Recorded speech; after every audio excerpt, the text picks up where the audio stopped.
Just overall, how has fall camp been just the last couple of weeks? Fall camp has been going great, man. I couldn't be more pleased with how hard the guys are working and the work they put in, the investment they made prior to getting to the moment of fall camp. You know, the off-season work they did with Smitty. You can tell their body tells the story of that. We have only one guy now that's under 300 pounds at defensive tackle. And when I first got here, you know, we had only one 300-pounder. So we flipped the script on that, man, and just put the work in. And this is Don Williams on his second year here now, and Jaden Jackson on his second year here, David Stone on his second year here. So there's more familiarity with it, more familiar with the scheme. And so they're of course getting better, and the chemistry's there. So I couldn't be more pleased with the way they came in and they're ready to work. You mentioned so many guys being back their second year, Dom, Jaden, Grayson. Just how much have you seen that continuity really build this fall camp? Well, man, I believe that, before you can be unblockable or unstoppable, you got to be inseparable, and you got to build that chemistry and that camaraderie. And so those guys, they go out to eat together all the time, and they spend, it's an acronym for team, together even after meetings. And they're together even after meetings. They're putting in the time together, and they know each other. So they fight harder for one another, and they understand the scheme better. And they not only now know what they're doing, they know why they're doing it, they know when we're going to do it, and they're working through that as a mindset of a coach. So that's been great to see. It's been great to see Marcus Strong come along too. Finally, getting everything going for him getting to the weight he needed to be, and just understanding the scheme. Been through some injuries and things like that, little hardships, and see how he fought adversity and, ready to go when he got back. Just day one, step in, plug and play, can execute the scheme. And so I'm pleased with it, man. And Don Williams' leadership has just been, through the roof. And not just for our group, but for our whole team. And he's about the right things, but he really turned it up a notch. And so I'm excited to see that all come to fruition this season. All these guys, the work they're putting in, they're going to get the results they want. Coach Bates, you recruit bringing your whole family involved in it. Your guys get to know your family. Then as the season goes along, they're always around you and your girls and your family and everything else. Talk about that and how that benefits your group and your football team, that you and Miguel and so many coaches do that. Well, man, that's our culture here. We have a family atmosphere. It's a championship environment, but a family atmosphere. And you want to show young men, what it's like to be a father, your hat, man, that you wear. And, you want that environment. You want to teach them the way you teach your kids and show them what that looks like, so that one day they can pass that on to their kids. But, man, that's been great. And the recruits, that's not just a recruiting tactic, man. We live it. We're going on a decade together as a staff, Coach Miguel and Coach V and myself. Coach Hall, I was with him at Jacksonville State. So I know these guys intimately. So they're like family too. So we bring our family around, man. Our families know each other, and they hang together, and they go to birthday parties and over each other's house. So it's just a natural thing, man, whenever it's real. And I tell you, it's real here. Coach, you mentioned at the coaches' luncheon that you really thought that David Stone was close to a breakout. What's he done this month to kind of continue to get close to that? He's just continued, man. Been a model of consistency, and the work he's put in. Your work, it'll show up and follow you like a shadow, man. It's whatever you do, your lack thereof, it's going to show. If you put it in, it's going to show. And he's putting it in like a coach. Like, I bet right now I'm doing this interview, he's going to be upstairs waiting on me in a second, wanting to watch tape. And then they got a 3:30 meeting to go to. So he does not take that downtime to go and take a nap like a regular player would. He wants to know right then, and he wants some feedback right then on, Coach, what am I doing wrong? Did you see what I do right? And he's asking for it. He's really craving coaching, man, and understanding. And he's actually the smartest player in the room.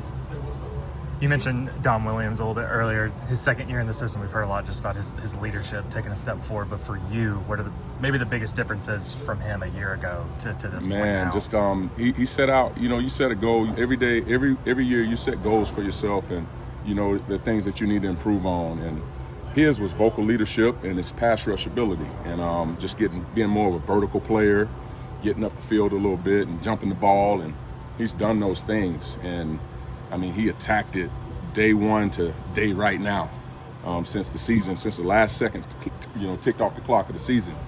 He's been about it, been very intentional about, pouring into the young Trent Wilsons of the room, and making sure that they know what to expect and that they meet the standard. And he holds it up here. He was already a leader by example, man. The Lord showed him how to use his voice this offseason. It's been amazing to see. It seemed like when you guys got here, one of the main, priorities was to get this D-line to be SEC ready. Can you talk about just that process and where it is now versus where it was when you guys first came here? Well, man, I tell you, like I said earlier, we had only one 300-pounder in the room, and I believe I was the heaviest in the room when I first got here. But that ain't the case anymore. We got Jaden Jackson and Dom Williams, both of them well over 320, 325, 330-ish even, and, guys that carry it well. And, but I know all about those trenches, having played in the SEC. I played at Alabama, and just remember week in and week out the physicality that it takes, and that's a demand, and either you meet that demand or you get exposed. And if you're ready for that moment, you gain exposure, and that's what we've been doing since day one, just building, stacking days, and getting our guys right. Smitty, we couldn't do it without him. Couldn't do it without Coach V putting the right emphasis on it every day, and then you got to give these guys credit. You tell them, you give them a direction. All right, you set a plan out for them, man, and they follow it to a T. And I'm just very pleased with that group. How does this group and some of the talent you have compared to what you guys coached at Clemson? It's very comparable. We still got to go do it on Saturdays, but it's very comparable. We've built it the right way. Coach V and us, man, we've had the blueprint and of what that looks like, and we've just followed it humbly. Took the pieces we had, did the best we could with what we had as we got here, and then we went out and we just kept adding pieces, and people were attracted to it because they are attracted to the scheme that we have. We're very versatile, very aggressive, and we've led the country in sacks and tackles for loss under Coach V, and for a long time. And those guys, they see that, they want to be a part of that sack culture, that tackle for loss culture that we have, where we're being aggressive and you get to pin your ears back and go get the quarterback. Coach, they always talk about in the offensive line how everybody's got to be together and it's got to be one unit. To me, with watch you guys, the way you guys play, you guys need to be together too. Talk about you with the defensive ends and how that's coming together. Man, that's coming together because they're part of that camaraderie that I talked about earlier. You look in when you're lined up at DT. If you look in, you see your inside brother. Right. But if you look out, you got your brother outside too. That's part of that D line, and you each are building the wall. So when you're playing the run, you're building the wall, trying to stone the run. And that chemistry is just like a quarterback and a receiver when you're running stunts. You expect guys to be on time with the stunts. You expect guys to be on time jumping the ball. And you expect guys to, whenever they're on top of the block, they're flushing them to you. Everything works together. You may get a flush, you may get a pressure, you may get a sack off what your brother does and him understanding where you're going to be. And that's that chemistry.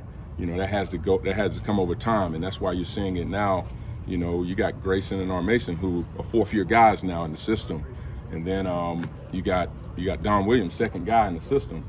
But they've been working together with the defensive ends here, and they know how to talk to each other and how to communicate. If they didn't get a call, that way you can still savor the moment and save the play from being a negative play.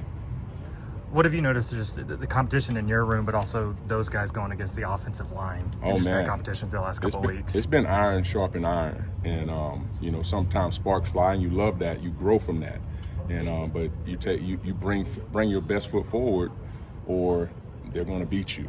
Our offensive line, we got guys over there that can play, and we got guys on the D line that can play. So you got a friction going on, a positive friction.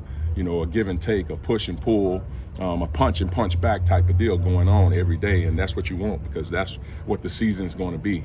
Can you take a punch and can you give one? Coach Venables mentioned the other day that Dom was named a team captain. That's quite a jump for him. But he admitted he's not much of a talker, but I know he's become more of a talker here. But talk about that and what that means for him and his future. Well, man, I'm thrilled for him because, like I said, all summer, man, all he did was he was out front and leading from the front. When the war is going on, you're on the front lines. That's where the leaders are, and that's what he was doing out here with Smitty in the hot weather all summer. And in the spring, he did the same thing. And he got outside of his comfort zone. That's what it takes. You got to be vulnerable in moments where you're used to probably not saying nothing and just doing the best you can and being a leader by example. All right, now you put a little bit more emphasis on it when you use your voice, and when you're doing it like he's done it all year, it holds weight and your teammates will follow you and he's worthy to follow. he's worthy to follow. You lost Danny and Billy as leaders, but with Dom and whoever else you feel like, how good of leaders do you have on this defensive team this year? Man, we got great leadership. You know, be it Don Williams, Grayson Halton, or Mason Thomas. You got Kobe McKenzie. You got K5 jumping in and coming in from that other school down the road. And then you got RSJ, Robert Spears Jennings. Those guys, they show up and they work. And, you know, you got Gentry Williams, guys that show up and just do their job and they're ready to go every time. And they're fun to work with when it's like that. And we've built that culture that way, and they uphold it. They defend the standard every day. One of the guys we haven't asked you about is Jaden Jackson coming into his second season. Just what impressed you the most maybe about just his first year here, and where has he maybe grown the most since a year ago? Just how ready to play he was, and you know, some of the things he's grown, man. He's grown on how he gets off the ball and in his pass rush. He was already just stuffing the run, and you know, we've gotten him to where he's playing with more length and being able to shed blocks more violently and be even more of a dominant force in the middle. You know, you challenge those guys to be violent on their escapes and finish in a dominant position. And a dominant position for a defensive tackle sometimes is knocking the double team back, knocking the drive man back. And he's getting in that position constantly, and he's comfortable there in adversity. Thanks, Coach. Yes.